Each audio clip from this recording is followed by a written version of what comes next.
It's Fairfolk Friday, and did you know that bacon can save your life against certain types of fairfolk? Technically, any salted meat will do, but let's get into it. This is the Alplauchra, more commonly known as the joint eaters. They are parasites that often happen if you fall asleep near streams, rivers, wet grass, any kind of environment like that. They are parasites that use humans to give birth inside of. They are called joint eaters because, in addition to eating anything that, you were hoping to digest, if they give birth inside you, their little ones will go after the bones that make up your joints. And the only way to get rid of them is to eat an unhealthy level of salt. And I don't mean just like over-salting your food, I mean a dehydration level of salt.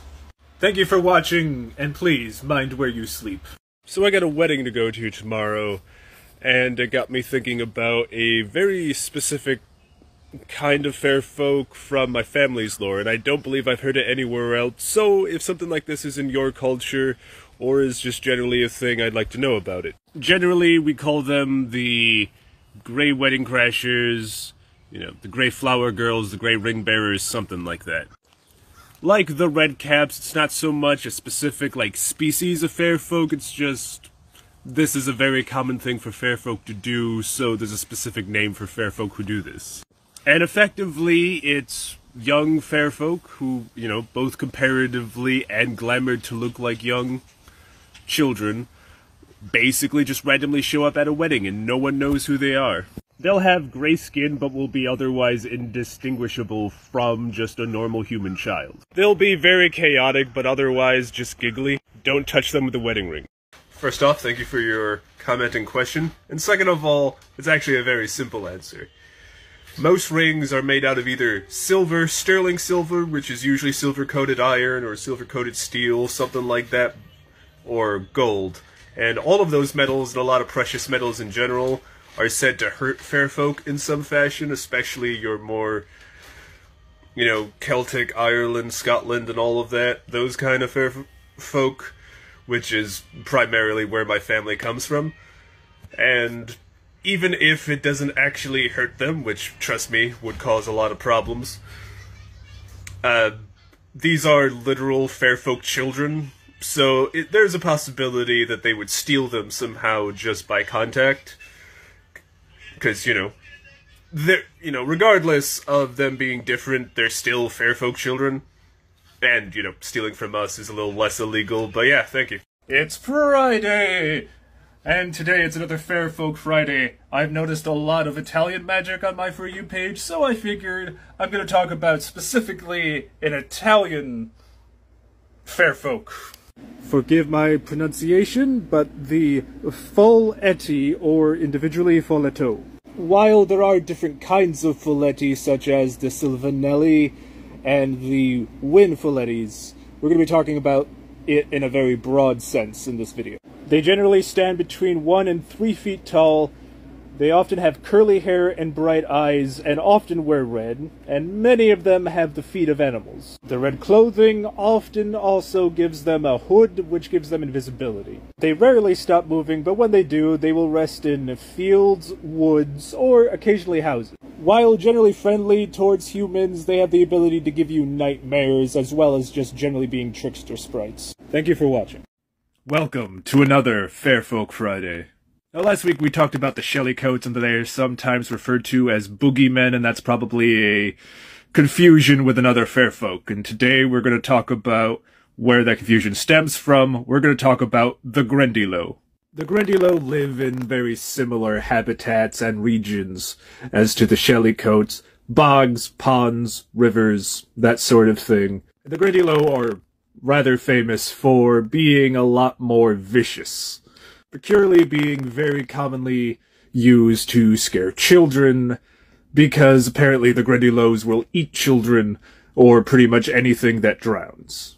For those of you familiar with Beowulf and Grendel, while Grendel himself was probably not a Grendilo, the term Grendel is generally used in reference to bogs, so that's where that connection comes from.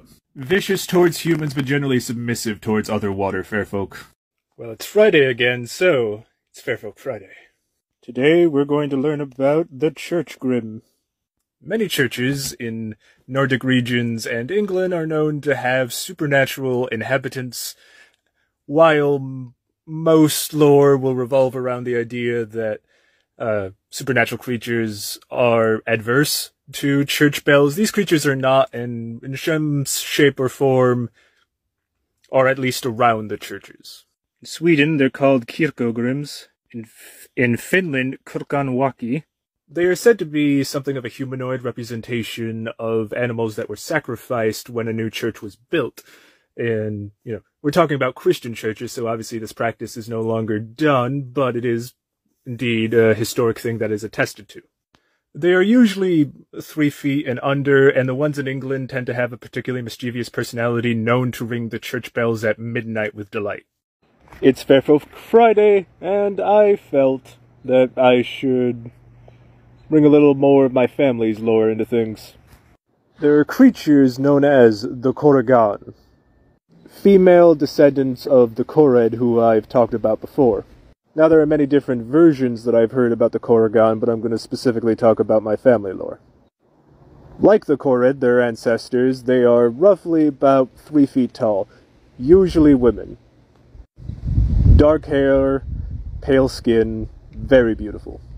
Heavily associated with both earth and water as elements in general. They are heavily associated, as with the Korred, with the standing stones that you can find in many Celtic areas, though predominantly Brittany and Cornwall. If you are a male and you wish to ask something of them, you must do so blindfolded.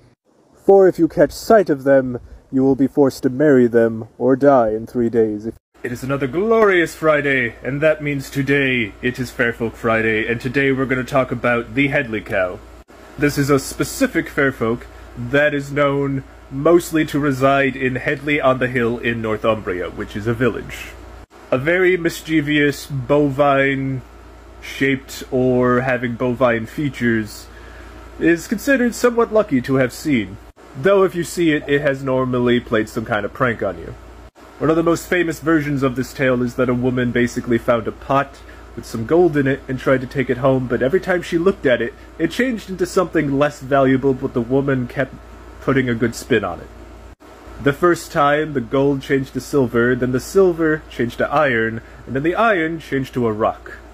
When she got home, the rock turned into this bovine-shaped creature and ran off laughing. And the woman simply said, "What luck to have actually seen the beast herself." I just woke up, but it's Friday, and that means it's Fairfolk Friday. And today I'm going to talk about a subject that you probably have heard of before. The figure known as the Hat Man. As a global phenomenon, the Hat Man seems to appear just about anywhere, but there are specifically Irish stories about him. As usual, he seems to be an observer, and while not normally associated with attacks, there is indeed one story where that happens. One of the High Kings of Tara, known as Conora, was a child, and like many other children, he was visited by the Hat Man. He told his foster brothers about this, and his foster brothers dared him that the next time he sees the Hat Man, that he steal his hat.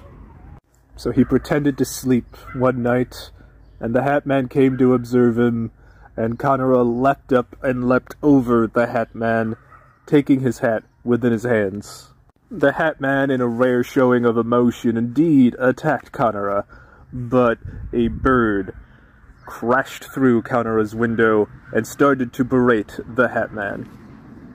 The bird then told Conora to give the hat back, which he did, and Conora was charmed to forget about the incident until later in life.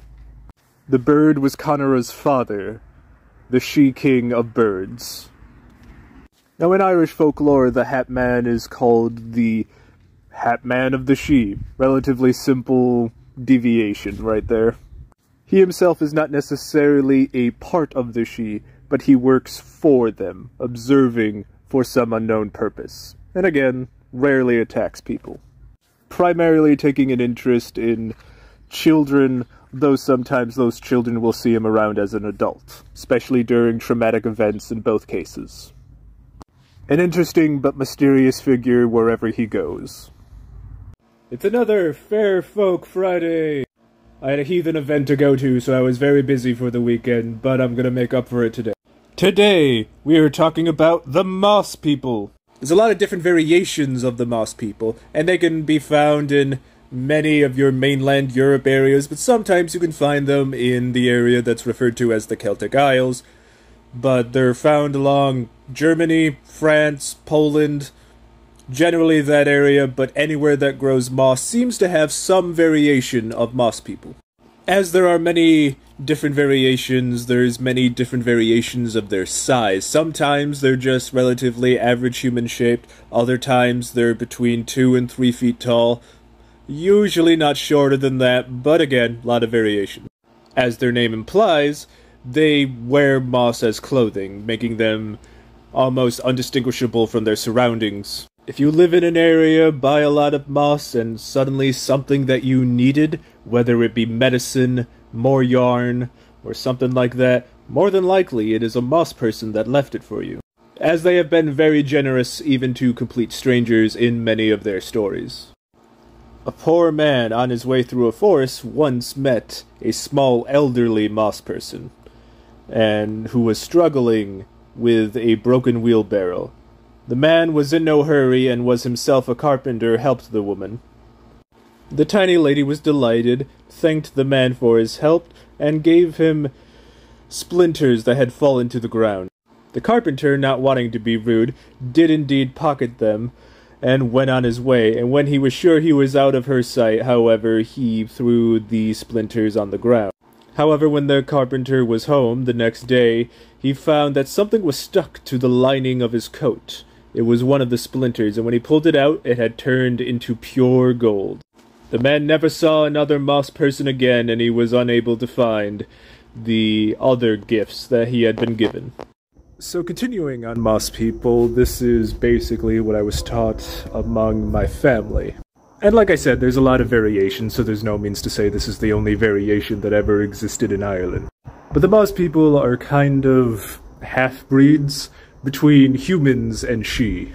Generally living in small tribes or family groups in trees and such, and they protect the basically mounds and other portals that will exist in the forest, as well as just in general taking care of the forest. They are human and Sidhe, and somehow serve a place in between because they don't exactly belong in either world. But generally seem just fine existing between them, having the traditions of both, being able to live somewhere in between both. But it might not be uncommon, especially if you live near a forest, to have Moss People ancestry. But usually they claim their own. They really are, like, as far as fair folk go, they're one of the most helpful and kind and, you know, understanding of human nature that is really possible to come across, according to the myths.